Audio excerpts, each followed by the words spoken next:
I invented this word technocalypse to describe what seemed to me a process that I could observe around me. Technocalypse meaning the convergence of two seemingly unrelated things, the apocalyptic imagination, which has been around for centuries, and the rise of modern technology. And the connection seems to be this.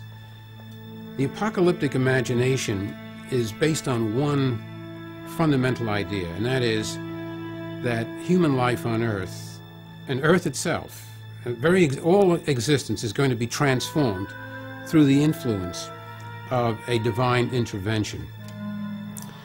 Now that idea seems to be deeply rooted in human consciousness, but what is interesting is that we now have the technology to translate some of those fundamental dreams, those archetypal visions of the human species, into reality. The difference, of course, is that it is we human beings that are transforming the Earth and transforming ourselves. That's the surprise of history, that a vision that began as a prophetic and religious vision now seems to be in the process of being appropriated by humanity itself. And that convergence is what I mean by technocalypse. Neil Armstrong, Michael Collins, Edwin Buzz Aldrin. 3 men to represent the culmination of a dream and the beginning of a new concept of reality. I look at space exploration, artificial intelligence, nuclear weapons, cyberspace, and genetic engineering as all essentially religious projects. I spent some weeks at the archives in NASA, where the archivist had, simply out of his own interest, collected a great volume of documents about religion, and no one had ever looked at it before. And as I was reading it, I got more and more terrified, really, because the otherworldly aspect of the space program, let's say, divine pretensions.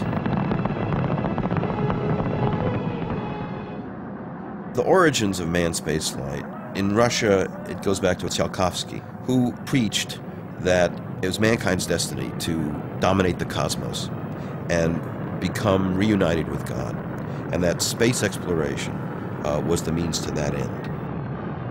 And he was really the father of modern rocketry.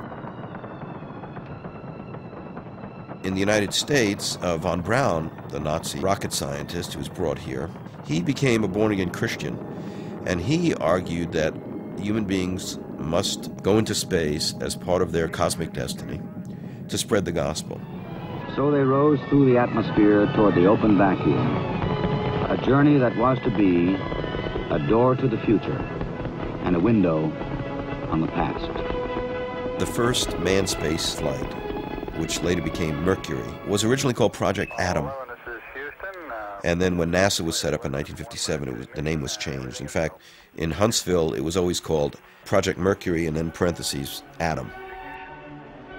When Buzz Aldrin and Neil Armstrong were waiting on the moon before Armstrong stepped out onto the moon to take mankind's first steps on another celestial body, Buzz Aldrin, who was a Catholic, had prepared a little box with communion wafers and blessed wine that his priest had blessed for him. And he actually said to NASA Control, could we have a moment's silence so that he could take communion wafers and communion wine before Armstrong stepped out on the moon. And it's interesting to note that the first food and drink ever taken on the moon was communion wafers and wine. And the NASA hierarchy were completely encouraging of this kind of thing.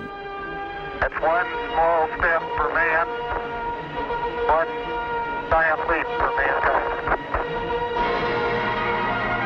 The astronauts have carried literally thousands of Christian banners, flags, microfilmed copies of the Bible, etc., into space with them in their spacesuits. So the religious ethos of the space program, I think, is undeniable. So they went about their tasks of exploration, aliens on a distant world. And, strangely enough, they looked as if they belonged there.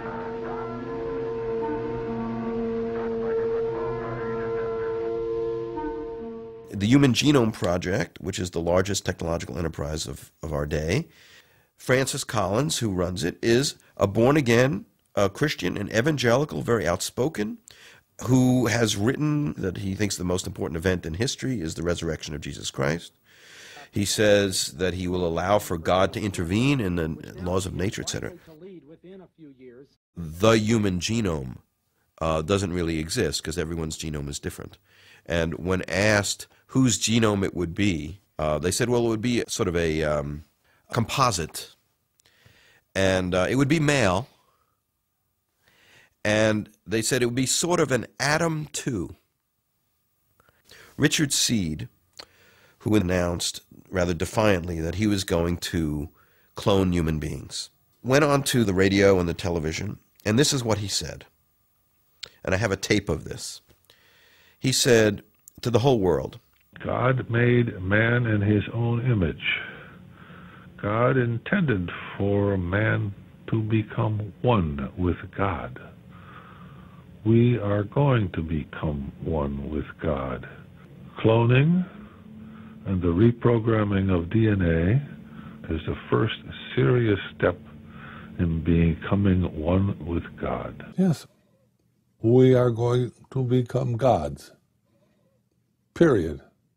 Technological development, which appears to be the most worldly of activities, is in actuality an otherworldly project, rooted in the Christian notion of redemption, the restoration of original perfection.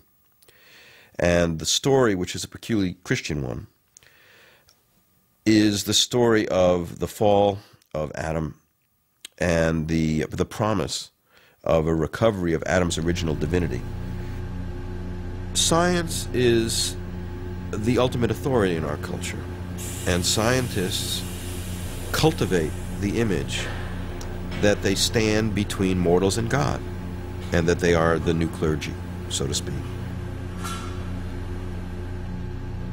The notion that science and religion were enemies is really a historical myth. In fact, for most of our history, science and religion have been intimately entwined.